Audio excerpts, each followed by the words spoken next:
Par une sombre matinée de septembre 2025, Paris fut réveillé par une nouvelle tonitruante. Hervé Villard, la voix immortelle de la France, s'éteignait à l'âge de 69 ans, après un long combat contre la maladie. Sa mort ne fut pas une fin paisible, comme les ballades qu'il chantait autrefois, mais un chapitre tragique, laissant un immense vide dans le cœur de millions de fans à travers le monde. Les funérailles eurent lieu en l'église Saint-Sulpice, monument historique au cœur de la ville lumière, où les bougies vacillantes et les cloches tristes se mêlaient à la mélodie de « Capri, c'est fini », résonnant dans le cœur. Des milliers de personnes, des fans fidèles qui avaient grandi avec lui aux stars, comme Johnny Hallyday, dont on se souvient dans photos, bien que décédés, en passant par des artistes contemporains comme Louane et Vianney, se prosternèrent devant le cercueil recouvert de roses blanches, symbole de la pureté de ses chansons d'amour. Sa famille, menée par sa mère vieillissante, Blanche Villard, celle qui avait vu son fils passer du statut d'orphelin à celui d'icône nationale, se tenait silencieuse, le visage ridé par le temps et les larmes. Blanche, aujourd'hui nonagénaire, serrait le dernier bouquet qu'il lui avait offert lors de sa dernière représentation à l'Olympia, murmurant des prières dans un français archaïque, la voix brisée lorsque le cercueil fut descendu dans la tombe. Ce n'était pas seulement le chagrin d'une mère qui avait perdu son enfant, mais celui de toute une famille.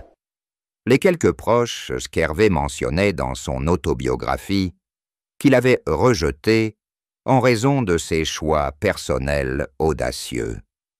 La scène, immortalisée par l'objectif des journalistes, fit le tour du monde. Des fleurs tombaient des mains des fans bordant la Seine, des portraits de lui furent peints à la hâte sur les trottoirs de Montmartre, et des valses tristes retentirent dans les cafés où il composait autrefois. L'héritage d'Hervé ne se limite pas à des dizaines d'albums à succès, mais aussi à des chansons qui ont réconforté d'innombrables cœurs brisés. Reviens aux paroles poignantes sur le retour, ou les amours blessés, qui dépeint la douleur de l'amour. Des millions de fans, de Paris à Tokyo, ont organisé des commémorations spontanées. En France, les stations de radio ont diffusé ces tubes sans interruption pendant 48 heures. Au Vietnam, les fans de K-pop d'origine française chantent « Capri, c'est fini » sur TikTok, transformant le deuil en une symphonie planétaire. Mais derrière les flashs et les hommages, le chagrin intime de la famille est palpable. Blanche Villard, la mère célibataire, qui lui a donné naissance dans un taxi précipité en route pour l'hôpital Saint-Antoine, est désormais assise seule dans son petit appartement en banlieue parisienne, feuilletant ses lettres d'enfance manuscrites.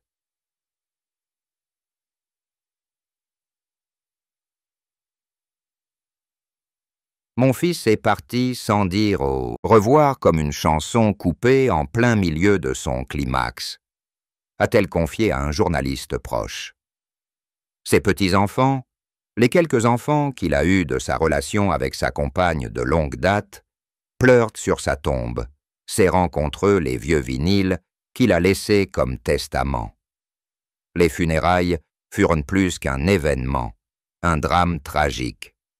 La pluie tombait doucement sur le dôme de la cathédrale, telles des larmes du ciel parisien, se mêlant au violon solo jouant « Adieu », qu'Hervé lui-même composa en 1970.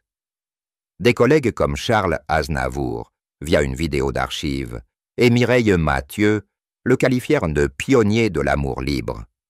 Mais la plus grande tristesse résidait dans son absence permanente de la scène où il avait autrefois transformé toute sa douleur en taille son art. Des millions de fans, sur les réseaux sociaux, ont partagé des témoignages personnels. Une Lyonnaise a déclaré que sa chanson l'avait sauvée d'une dépression post-divorce. Un jeune Marseillais a avoué que Capri l'avait aidé à accepter son homosexualité. Un tel héritage, si vaste et éternel, fait de la mort d'Hervé non pas une fin, mais une longue pause, invitant la génération suivante à perpétuer la symphonie. Mais pour la famille, et surtout pour Blanche, ce fut une douleur inconsolable. Voir leur fils, qui avait surmonté tant d'épreuves pour briller, reposer paisiblement dans le sol froid du cimetière du Père-Lachaise, aux côtés de légendes comme Édith Piaf et Oscar Wilde. Des funérailles déchirantes, une immense tristesse, mais aussi un témoignage de la vitalité éternelle de sa musique. La plus grande tristesse de la vie d'Hervé Villard fut la séparation définitive d'avec sa mère bien-aimée, Blanche Villard, un traumatisme d'enfance qu'il porta avec lui jusqu'à ses 69 ans.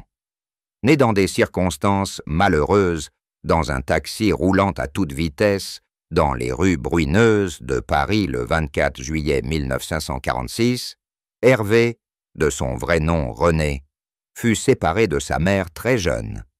Blanche, une ouvrière pauvre qui travaillait comme domestique dans des familles aisées pour subvenir à ses besoins, ne pouvait garder son enfant à ses côtés en raison des dures contraintes sociales de l'après-guerre. Envoyé dans un orphelinat, il erra ensuite dans une série de familles d'accueil en banlieue parisienne, où les repas frugaux et les longues nuits solitaires devinrent des souvenirs obsédants. Dans son autobiographie de 1995, Revient mon enfance, Hervé décrit cette tristesse comme un chant sans fin résonnant à jamais dans son cœur. Il ne vit sa mère pour la première fois qu'à 18 ans, dans un petit café de Belleville où Blanche, désormais aux cheveux blancs, sanglotait en serrant son fils dans ses bras.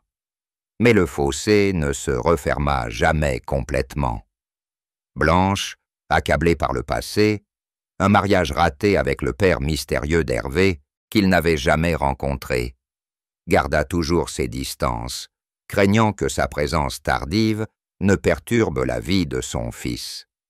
Cette tristesse fut aggravée par l'ascension d'Hervé vers la célébrité. Lors de ses tournées européennes, dans les années 1970, il s'arrêtait souvent au milieu de la scène, la voix étranglée, en chantant « Maman, la plus belle du monde », une chanson qu'il avait écrite pour elle. Blanche, quant à elle, venait rarement le voir, préférant lui envoyer des lettres manuscrites à l'encre bleue, pleines d'excuses et de souvenirs fragmentaires de son enfance parisienne. À y regarder de plus près, cette tristesse était non seulement une perte personnelle, mais aussi un symbole de sa génération. Des enfants d'après-guerre abandonnés par la société française, élevés dans un système d'aide sociale froid où l'amour maternel était remplacé par des réglementations administratives. Hervé confiait dans une interview accordée à France Inter en 2010. « Chaque fois que je chante pour ma mère, pour ce que nous avons perdu. C'est la plus grande tristesse, car aucun coup ne la guérira. » À la mort de Blanche en 2012, à l'âge de 88 ans, Hervé organisa une cérémonie privée dans la maquette de taxi qu'il avait achetée au Musée des Transports de Paris, où il pleura et brandit de vieilles photos. Cette tristesse le suivit jusqu'à la fin de sa vie, lorsque la maladie le laissa alité, murmurant le nom de sa mère dans son sommeil. Des millions de fans, à travers ses publications Facebook, ressentaient cette douleur dans ses paroles, l'intégrant à son héritage émotionnel. C'était la plus grande tristesse, non pas un échec professionnel ou un scandale, mais le vide familial que rien ne pouvait combler, une faille dans son âme que la musique ne pouvait qu'apaiser, mais non guérir. L'événement fatidique qui allait bouleverser la vie d'Hervé Villard eut lieu en 1965. Alors âgé de 19 ans seulement et errant dans les rues de Paris, il rencontra par hasard le producteur Johnny Stark dans un petit bar de Saint-Germain-des-Prés.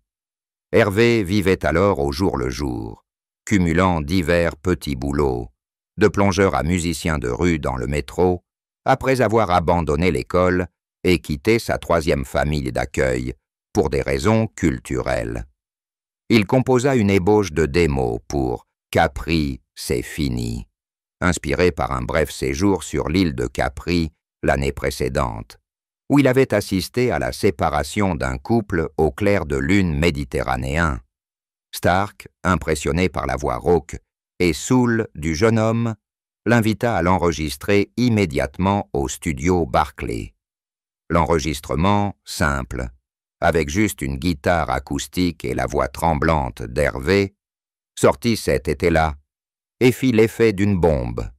Plus de 2 millions d'exemplaires se vendirent en quelques mois, se hissant directement à la première place des charts français et se répandant en Belgique, aux Pays-Bas et même au Japon. Cet incident lui apporta non seulement la célébrité, mais transforma aussi son identité.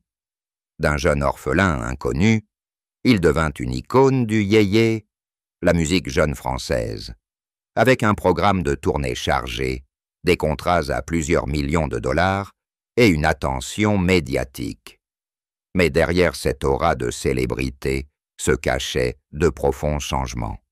Hervé, autrefois timide quant à son orientation sexuelle, fut encouragé à faire son coming out lors d'une interview radio en 1967, devenant ainsi un pionnier de la communauté LGBTQ+, dans la France conservatrice. L'incident marqua également le début d'années de solitude. Il quitta Paris pour une tournée mondiale, se sépara à nouveau de Blanche et sombra dans une spirale d'addiction, alcool et cigarettes, pour faire face à la pression. À l'analyse, ce fut un tournant classique du showbiz. Le succès survint comme une tempête, balayant le passé, mais laissant derrière lui des fragments. Hervé écrira plus tard dans ses mémoires « Capri n'était pas qu'une chanson, mais une porte que j'ai poussée, menant au paradis et à l'enfer. »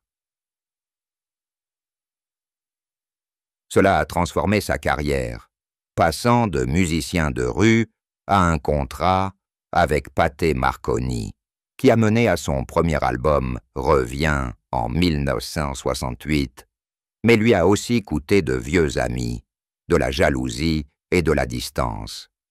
Des décennies plus tard, il considérait encore ce moment comme un accident fatal, un moment où, sans Stark, il serait peut-être encore le René anonyme, vendant du pain dans la rue.